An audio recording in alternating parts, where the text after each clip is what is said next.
Hey, welcome to Fight Week, Liz. How are you today? Thank you. Everything good? Yeah, I'm great. I'm in Hawaii. What could be better? How was take me through prep for this one? Yeah, so prep for this one, similar to my previous fight with Velasquez, my head coach moved out to Virginia Beach. And so now I'm that annoying younger sister that stalks him. You can just do this whole thing all over again. We'll see. Yeah, there we go. Hey, Liz, how are you? Good, thank you. How are you? How's Hawaii? It's Hawaii, nothing to complain about. Take me through preparation for this one. How was camp? All that stuff.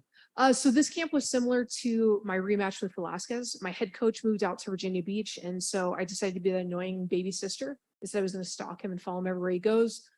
So now I drive cross country to do my fight camps with him, spend 2 of the 3 months of the fight camp there, and then travel wherever the fight is. And then I go visit my mom for a few days and then do another cross country trip back home. So that being said, it's a lot in the sense that taking out so many days to go do that cross country drive twice, you're guaranteed to do it. I'm away from my family, from my wife, from my son, but because of that, I'm able to focus 100% only on the fight. There's no like, okay, I have to pick myself up for school. I have to figure out how to do this. All I do is just give all my energy, all my time, all my focus to fighting. And I feel like that paid off in the Velasquez fight. And so I know it's going to pay off in this one because I can just focus on being my best version. How many days does it take to do that? I mean, or how many days does it take you to do it, or do you allow for it? I guess. I give myself about a week. So far, it's only been 4 days. I stop. I train at the hotel gyms in the morning for about an hour, and then I stop along the way and train for a few more hours, and then again in the evening. So it's kind of nomadic, right? I mean, is there something that's therapeutic about that? And I guess also, I mean, dashboard time is what I call it. Like you're stuck in the car for that long. I mean, where do you get sort of your mental therapy and find benefits from that compared to, so many times I'm assuming that you didn't do anything like that. Yeah, it's something my wife and I have talked about for years. Just guilt on both of our sides that I can't give the attention to them that I need. She doesn't want to take from my fight camp and understands when I'm there. It's just natural for her to lean on me. So, but we didn't have a place to go. I have a head coach, and I've really entrusted the success of all my wins in Bellator to being with him full time. So the last thing I want to do is leave that and take away from that. But this allowed me to do that. And I think any parent can attest to drive time isn't usually fun. You're listening to kid music, or you have to censor out the music that you're listening to, or they want to listen to some kid podcast. So your radio time, your car time is no longer yours. Or it's questions like, when are we going to be there? I need to go potty. So I get 4 days of my time. It's great. Your time, your music. So what is your music when you're doing 4 days in the car? It was actually a lot of audiobooks. I listened Okay. to podcasts and audiobooks. I think I went through a book about every 2 days. Wow. Yeah. That's awesome. Talk about this rematch. I mean, you've got to win over her already.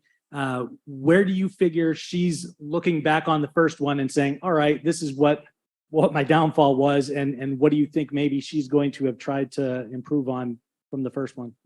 I think her best representation of herself is when she faced me the first time. And in that fight, she wasn't able to do what she needed to.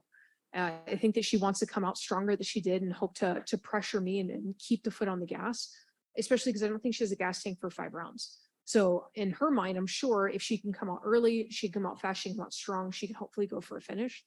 But I prepare for that. I prepare to go 10 rounds, you name it. So there's not a circumstance I see where she's able to done enough growth in our previous fight to prepare for this one.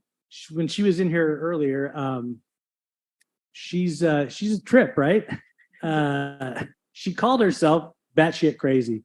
So is there something about when you're fighting somebody that's she's not a loose, I don't know, is she a loose cannon? She's fun, she has fun, she called herself weird, batshit crazy.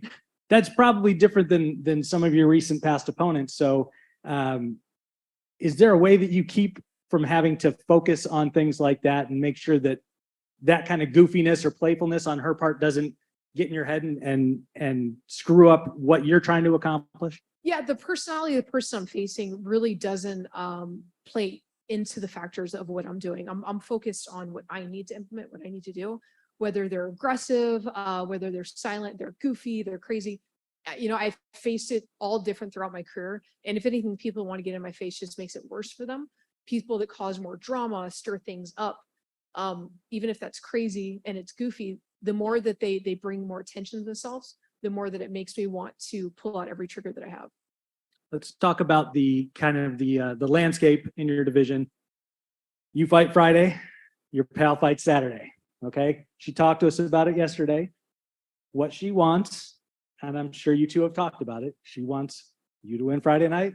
She'll win Saturday night. She's going to call for the title fight. She wants to come back here and do it here. She would love to win the title and retire, right? So all these different things.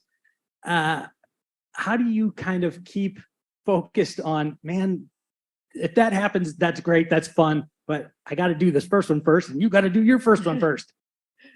Yeah, I think every person focuses on what they want as benchmark markers for their fight career. You have to make long-term goals in everything that you're trying to achieve, and then you have short-term markers between now and then. So she has hers, we both have ours, and while we're not focusing primarily and only on the end goal, we have to also focus on the ones ahead of us. So do I have goals and do I have ideas of what I thought were going to happen? Very much like what she attested to, that she thinks is going to play out.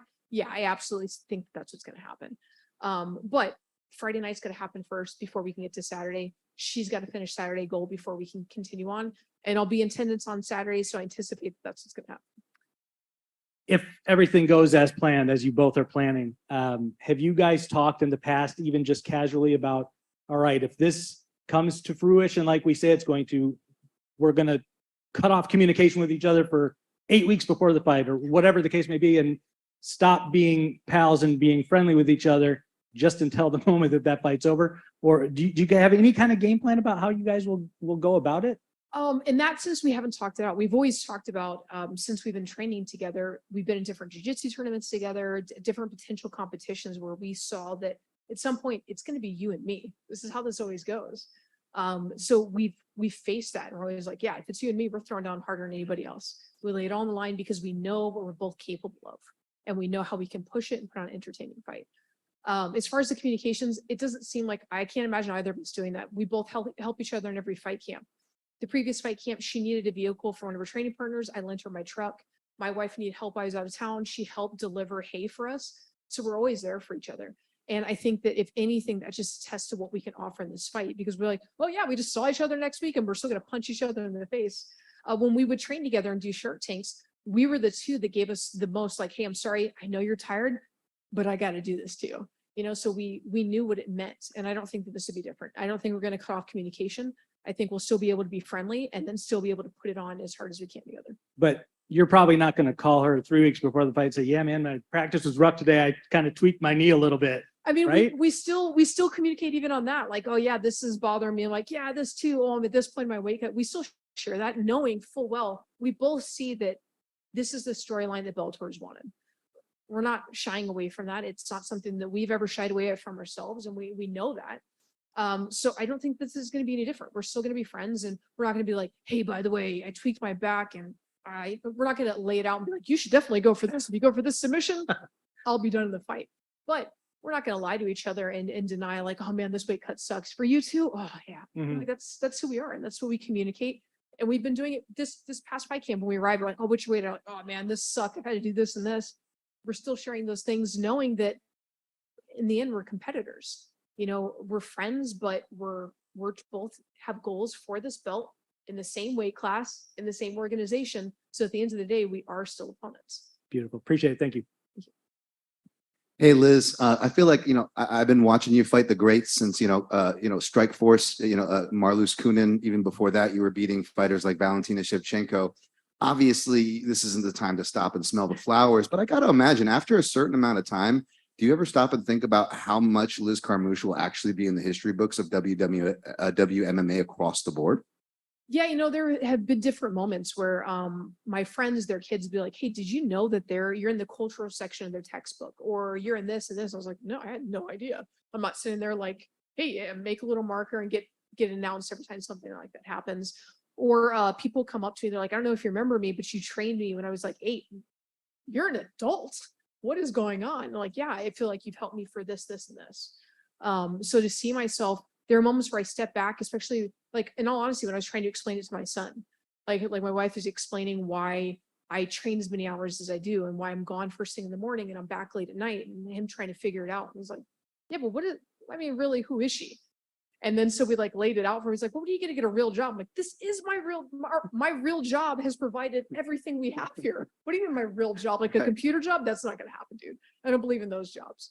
So when I sat down and I was explaining everything to him and kind of telling him the evolution of where I've come to, it had that moment where like, holy crap, I've actually done a lot in this sport and I want to keep doing more. You know, my fight name is the Gorilla, but in some aspects, when I sit down, I look at it, it feels like it should be the history maker, because whenever somebody wants someone to step up to the plate that they know is going to show up and isn't afraid to take that moment, they always call me. I'm that person to headline in venues that's never been open before, that person to be willing to take the risk and being the first one in the UFC and being the first openly out female fighter. There's always these markers where I'm like, yeah, I don't mind taking the heat. And if that comes with sacrificing and losing opportunities, I'll do that. And I want to keep doing that. I still have dreams to keep doing that. Awesome. Well, staying big picture, mixed martial arts is still relatively new, but you could argue that maybe we have a little bit more of a sample size to work with on the men's side as far as age and mileage and when that looks to, you know, on average drop off. But on the female side, there's still a lot of history to be written, despite, like we just said, fighters like yourself plugging away for so long. So with that in mind, not getting too focused on age or miles, because you sound sharper, you look physically just as good, and your skills are only seem to be improving for those of us following your career. So let me just ask, how are you feeling? Because it only looks like you're still getting better after all this time, but how do you feel? Yeah, I feel good. You know, I feel like I've always been a late bloomer in my life. And I joined the military late. I graduated high school later. I got college later. Everything I've done, I came out significantly later than everybody else. I started MMA career later than everybody else. I'm just a late bloomer in all aspects of my life. And I feel like that's the same to be said of MMA. I started into this so much later than everybody else, and I needed time to catch up to that. I didn't have an amateur career to make mistakes and to kind of iron out things and figure it out. I had to do that in my MMA career. So my early fights, while they're successful, it was still ironing everything out. And now I feel like I've gone past that point and I know who I am, and I've done it in an organization that's helped benefit me to be able to do that. And then in all honesty, I feel like something that's really helped is a coaching staff that believes in evolution and is open-minded to bringing in any knowledge and information you can, looking at it and seeing how we can utilize it. And then also honestly doing stem cells. I go to the CPI Stem Cell Institute in Tijuana, and I feel like that's rejuvenated my body in ways that I can't possibly explain. Awesome. Well, we'll hope to continue to see through. Last one for me, more relevant to this matchup, obviously. Both of you, I believe, have skills that I both don't believe you ladies get enough credit for as far as skill set goes. But at the same time, we cannot deny that physicality is also a decent part of both of your games. I asked DeAnna earlier, obviously she cites an injury in your first fight, but I asked her how you felt strength-wise before any of that happened. She was obviously complimentary to your strength and skills. So let me ask you the same question. How did DeAnna feel as a fighter that, you know, she likes to get physical too. She's pretty strong, but how does she feel toward you? You know, the only part that's difficult in answering that is there was such a significant weight difference.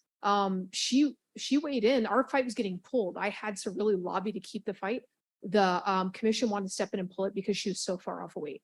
And so I can't tell if the strength came from the significant weight difference or if that's how actually strong she is. I won't know until Friday night. Hey, Liz, Kay Williams for Can Chronicles Media. You're on the 5-fight winning streak. What are some of the things that you practice that remain for you to stay rooted and grounded so that you can continue to ascend in the sport of MMA? There's a few things. One, like I was talking about with the stem cells, is doing stem cells, doing recovery. I believe that in the early part of my career, I think the battery died.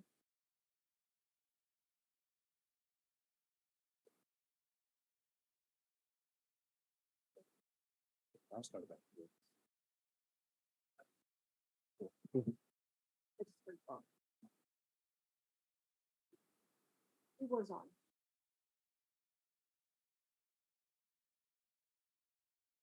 It's all good. It was quick too. You noticed it without him. Right on.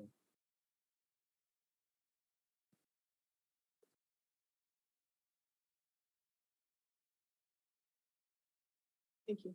I'll start the question back over.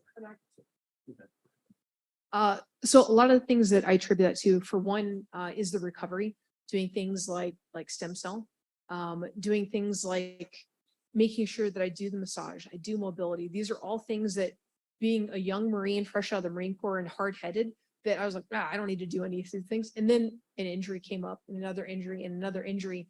Now, if I had just taken the time to get the proper rest, do the things that I needed to, and prioritize that this is a long-term goal, and my body has to be healthy to do that. If you keep breaking it down, it can only go for so long. And so when I started to see my body as a machine and treat it like such, I got better results, right? So I prioritize that. I've always prioritized evolution and growth, and constantly wanting to learn new things and be open-minded in the sport. And that keeps me grounded to growth.